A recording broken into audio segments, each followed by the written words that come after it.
بسم اللہ الرحمن الرحیم۔ السلام علیکم۔ پطرس بخاری کے بارے میں آپ نے سنا ہوگا۔ مرحوم کو کالج چھوڑنے کے 20 سال بعد یاد آیا کہ انہوں نے کالج کینٹین کے کھاتے کی ادائیگی نہیں کی تھی۔ اب ان کے مالی حالات کچھ بہتر تھے اور وقت کی فراغت بھی تھی، تو انہوں نے سوچا کہ بنفس نفیس کالج جا کر کھاتے کی ادائیگی بھی کی جائے اور کچھ پرانی یادیں بھی تازہ کر لی جائیں۔ پطرس بخاری گھر سے نکلے اور کالج کینٹین کے مالک کو 20 روپے ادا کرنے کی کوشش کی، تو کینٹین کے مالک نے ایک ایسا تاریخی جملہ بولا کہ جسے سنہری حروف میں لکھا جانا چاہیے، اور یہ جملہ سننے کے بعد پطرس بخاری کو بہت زیادہ شرمندگی ہوئی اور انہیں بہت زیادہ افسوس ہوا۔ کینٹین کے مالک نے کہا کہ بخاری صاحب، آپ کا کیا خیال ہے کہ پچھلے 20 سال سے جو رائے میں نے آپ کے لیے قائم کی ہوئی ہے وہ یہ 20 روپے دینے سے بدل جائے گی؟ بخاری صاحب تھوڑا حیران ہوئے اور پھر کہا کہ میں شرمندہ ہوں۔ مورل آف دا سٹوری: جب آپ کسی کے ساتھ لین دین کے معاملے میں فیل ہو جاتے ہیں یا وقت پر اپنی کمٹمنٹ پوری نہیں کرتے اور بعد میں آپ چاہے سونے کے بن کے اس کے سامنے پیش ہوں، اس کی نظر میں آپ کی رائے کبھی نہیں بدل سکتی۔ یہ ہیومن سائیکی ہے کہ اگر آپ کے بارے میں کسی نے اچھی رائے قائم کی ہے تو اس کے بدلنے میں 1 سیکنڈ نہیں لگتا، لیکن اگر آپ کے بارے میں کسی نے بری رائے قائم کر لی ہے تو اس کو بدلنا امپاسبل ہے۔ اس لیے سیانے کہتے ہیں کہ لوگ سب کچھ معاف کر سکتے ہیں، لیکن پیسے کے لین دین میں اگر کسی کے ساتھ آپ نے ہیرا پھیری کی تو آپ کبھی بھی ان کی نظر میں اول درجے کے انسان نہیں بن سکتے۔ تو ہم سب کی کوشش یہ ہونی چاہیے کہ اول تو کسی کے ساتھ کوئی لین دین کا معاملہ کرے ہی نہ، اور اگر کرنا پڑ بھی جائے تو گردن کٹوانی پڑ جائے لیکن مس کمٹمنٹ نہ کریں۔ انصاف کسی بھی معاشرے کے لیے ریڑھ کی ہڈی کی حیثیت رکھتا ہے۔ جس معاشرے میں انصاف ختم ہو جائے تو اس معاشرے کو ختم ہونے میں زیادہ وقت نہیں لگتا۔ یہ 1945 کی بات ہے جب ضلع شاہپور میں ایس پی اور ڈپٹی کمشنر بیٹھتے تھے۔ لوکڑ جوگ سے ایک بوڑھی عورت بیل گاڑی پر بیٹھ کر جہان آباد شاہپور کے قریب اپنے گاؤں کی طرف سفر کر رہی تھی۔ جہان آباد کے قریب پہنچ کر وہ بیل گاڑی سے اتار دی گئی کیونکہ بیل گاڑی نے آگے شاہپور جانا تھا۔ مغرب کا وقت ہو چکا تھا۔ وہ بوڑھی عورت بغیر کوئی خوف محسوس کیے اپنے گاؤں کی طرف پیدل چلنے لگی۔ راستے میں کچھ اوباش نوجوانوں سے اس کا سامنا ہوا۔ انہوں نے بڑھیا سے کہا کہ جو کچھ تمہارے پاس ہے ہمیں دے دو ورنہ اچھا نہیں ہوگا۔ بڑھیا نے کہا، بیٹو تم میرے پوتوں کی عمر کے برابر ہو اور اگر سمجھو تو میں تمہاری دادی ہوں۔ میں سفر سے تھکی ہاری گھر جا رہی ہوں جبکہ میرے پاس ایسا کچھ نہیں ہے جو تمہیں دے سکوں۔ مجھے گھر جانے دو، اللہ تم سے راضی ہوگا۔ نوجوان نے کہا، یہ کپڑے میں کیا ہے؟ اس کو ذرا کھولو، امید ہے اس میں تم نے کوئی چیز چھپا رکھی ہے۔ بوڑھیا نے جب کپڑوں کی گٹھڑی کھولی تو اس میں روٹی کے چند ٹکڑے تھے جو سوکھ چکے تھے۔ اوباش نوجوانوں نے بوڑھیا کو ہاتھ سے اشارہ کیا کہ تم جا سکتی ہو۔ بوڑھیا نے ان دونوں کا شکریہ ادا کیا اور اپنی راہ چلنا شروع کر دی۔ دونوں اوباش نوجوانوں میں سے ایک کی نظر بوڑھیا کے کانوں پر پڑی جن پر پرانے زمانے کے رواج کے مطابق 4 سونے کی قیمتی بالیاں چھیدوں میں موجود تھیں۔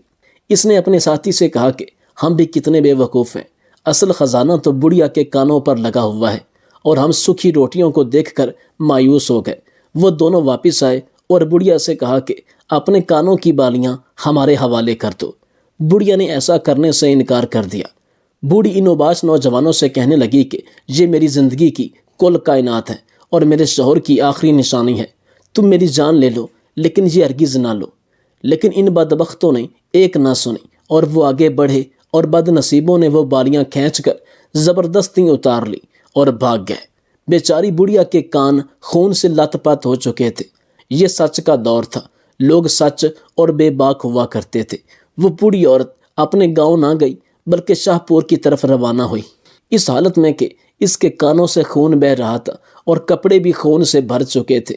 رات دیر تک شاہپور کے ایس پی کے گھر کے گیٹ کے سامنے بیل بجاتی رہی۔ چوکیدار کافی دیر بعد آیا تو بڑھیا نے کہا، مجھے ایس پی صاحب سے ملنا ہے۔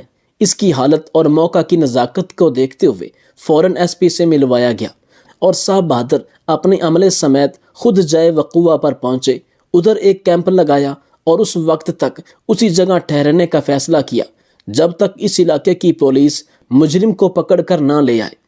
اس ایس پی نے یہ اعلان کیا کہ کوئی بھی اہلکار تب تک نہ کچھ کھا سکتا ہے، نہ پی سکتا ہے اور نہ ہی اپنے گھروں میں جا سکتا ہے جب تک کہ اس بوڑھی عورت کے ملزموں کو پکڑ کر یہاں پیش نہیں کیا جاتا۔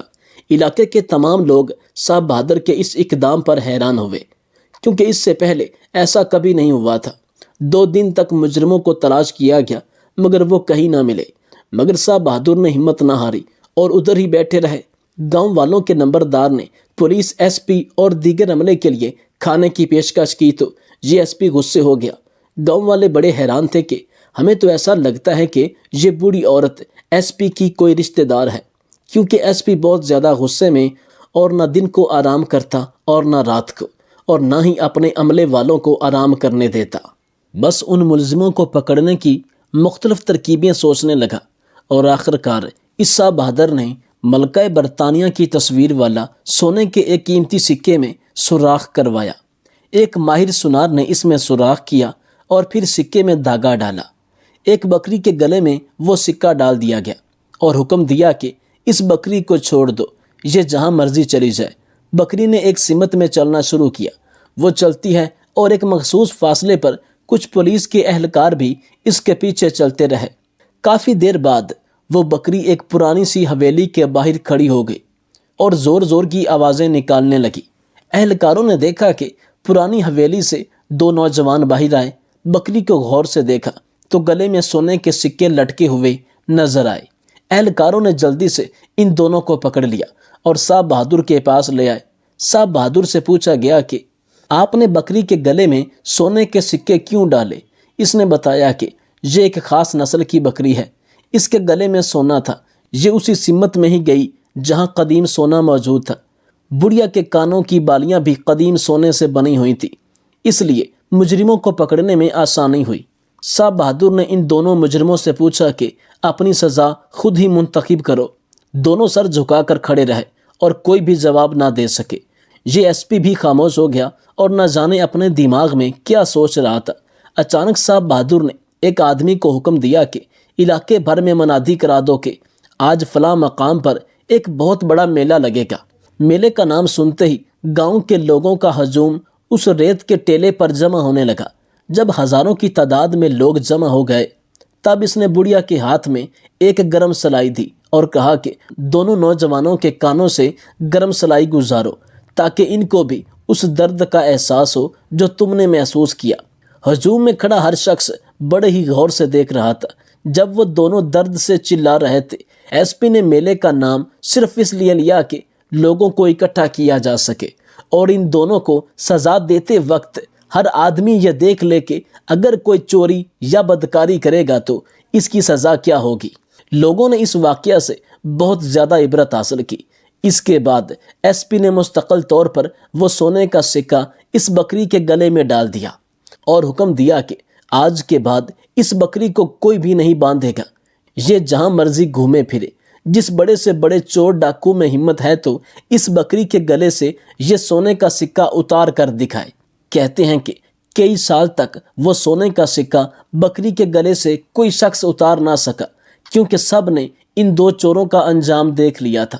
صد افسوس کہ آج ہوا کی بیٹی اس ملک میں محفوظ نہیں ہے۔ معصوم بچے زیادتی کے بعد قتل ہو رہے ہیں۔ معصوم بچوں کے سامنے ان کی ماں پر تشدد کیا جاتا ہے اور ریپ ہوتا ہے۔ 3 معصوم بچوں کے سامنے اندھا دھند فائرنگ کر کے ان کے والدین کو مار دیا جاتا ہے۔ ڈیوٹی پر موجود ایک پولیس اہلکار کو اڑا دیا جاتا ہے، جس کے ثبوت بھی سامنے آئے مگر کچھ نہ ہو سکا۔ مجرم وکٹری کا نشان بنا کر عدالت سے نکلتا ہے، مگر عوام ہے کہ خاموش اور بے حس ہو کر اپنی باری کا انتظار کر رہے ہیں۔ ہر کوئی اسی خوف میں مبتلا ہے کہ ان کی باری کب آئے گی۔ خدا را اپنی نسلوں کو بچانے کے لیے آپ ہی کو کچھ کرنا ہوگا، ورنہ بہت دیر ہو جائے گی۔ نیلسن منڈیلا نے بالکل سچ کہا تھا کہ غربت کو صرف انصاف سے ختم کیا جا سکتا ہے۔